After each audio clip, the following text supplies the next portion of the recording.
అన్ని రకాల నొప్పుల నుండి తక్షణ ఉపశమనం కలిగిస్తాయి my doctor pain relief products. ఎటువంటి సైడ్ ఎఫెక్ట్స్ లేకుండా.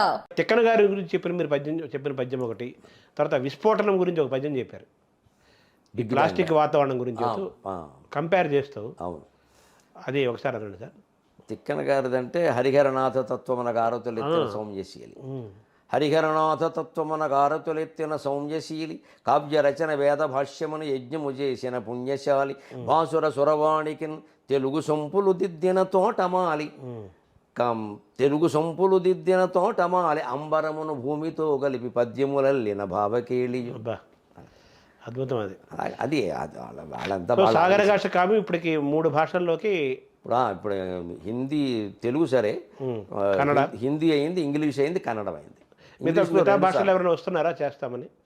తమిళ నుంచి ఒక ప్రతిపాదన ఉంది, అది ఇంకా పరిశీలనలో ఉంది. అది అంటే ఇప్పుడు కన్నడంలో కూడా అయింది. ఎన్ని సంపుటాలు వచ్చింది సార్? ఎన్ని ఇప్పుడు మొత్తం 8 సార్లు ముద్రణ వేసాం.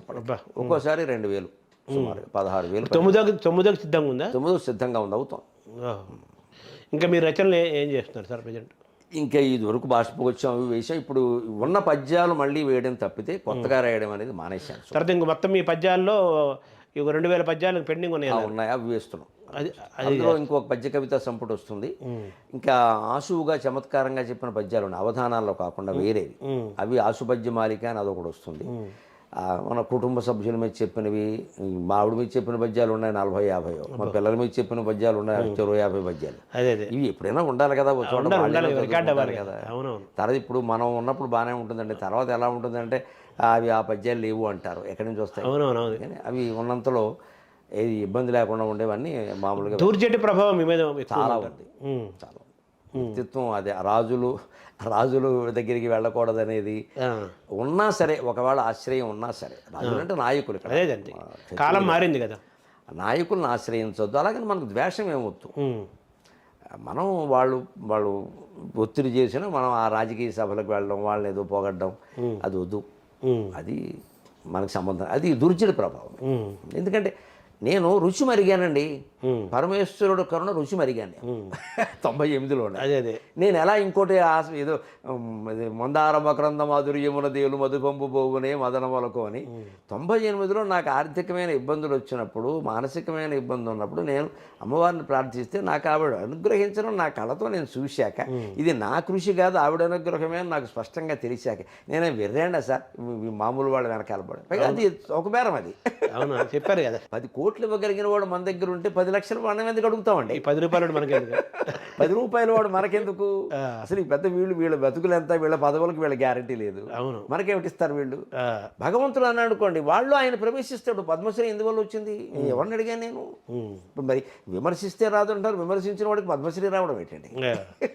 అవునవును, మనం నిజం చెప్పాం, విమర్శించడం బాగా విమర్శించారు, నిజం ప్రచారమే. మనం పక్షపాతం ఏం లేదు సార్, ఎవరి పట్ల మనకి మీ అభిప్రాయం నిక్కచ్చిగా చెప్పారు. వ్యక్తుల్ని ప్రశంసించలేదు, వ్యక్తుల్ని విమర్శించలేదు, నిక్కచ్చిగా మాట్లాడారు. విషయం గురించే మనం మాట్లాడారు. నాది విషయగతమైన ప్రశంస, విషయగతమైన విమర్శ. ఓవరాల్ గా మీకు ఏ కవులు బాగా ఎక్కువ ఇష్టం సార్? మీ పోతన చెప్పారు, శ్రీనాథుడు చెప్పారు, వ్యక్తిత్వానికి పోతన, కవిత్వానికి శ్రీనాథుడు, దూర్జటి ఇంకా ఎక్కువ ఇష్టం. అవునా? దూర్జటి కవిత్వం చాలా ఇష్టం.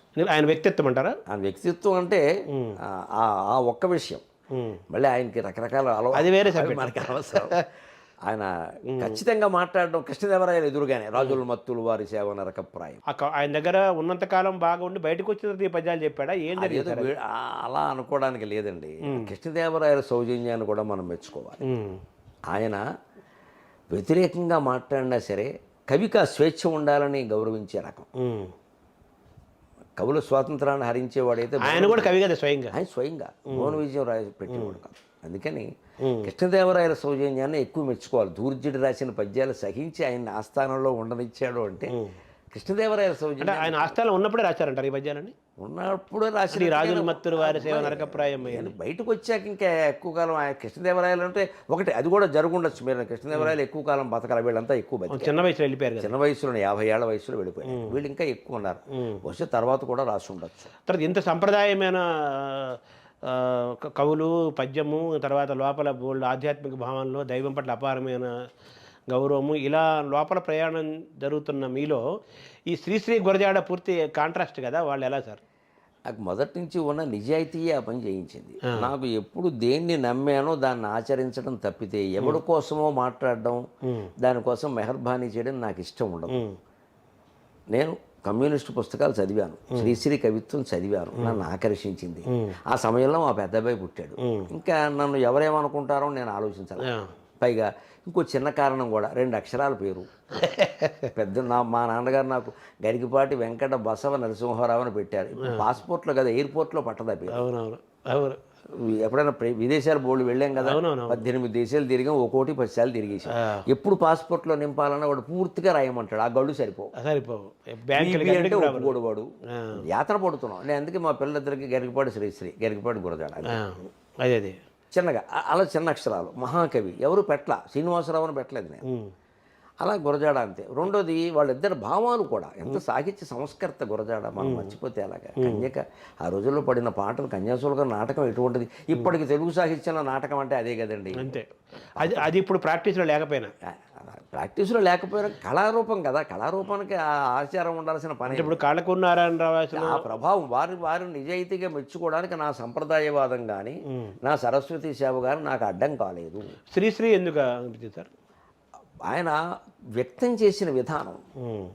ఇప్పుడు భావాలు చాలామందికి ఉంటాయి. కవిత్వంలో ఎప్పుడు భావం కంటే కూడా భావం వ్యక్తం చేసిన విధానమే ముఖ్యం. వ్యక్తీకరణ. ఏం చెప్పావు అనేది కవిత్వం కాదు, ఎలా చెప్పావు అనేదే కవిత్వం.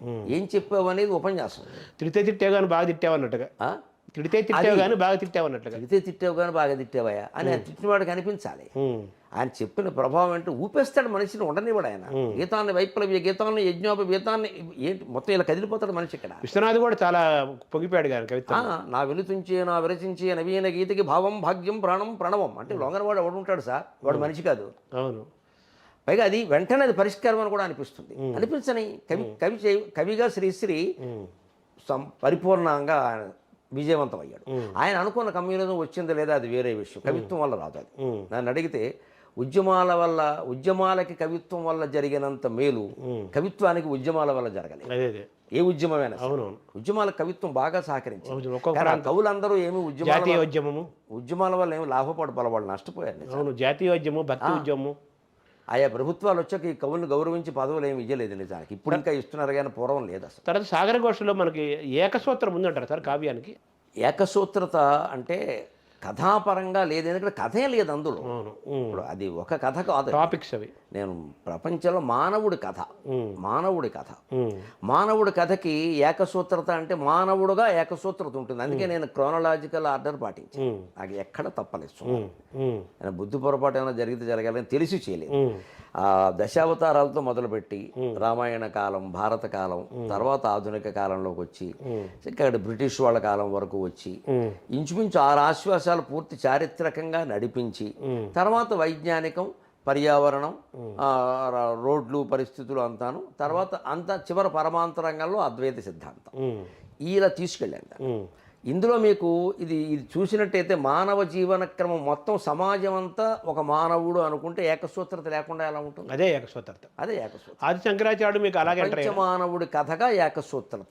అంతేకాని దాన్ని మీరు మను చరిత్రతోనో వసు చరిత్రతోనో పోల్చి కథా ఘట్టాల కింద పోలిస్తే మనం చెప్పలేదు. మీరు ప్రబంధం అని చెప్పలేదు కదా? చెప్పలేదు దాన్ని. అవును, మీరు ఆల్రెడీ వివరించారు కదా.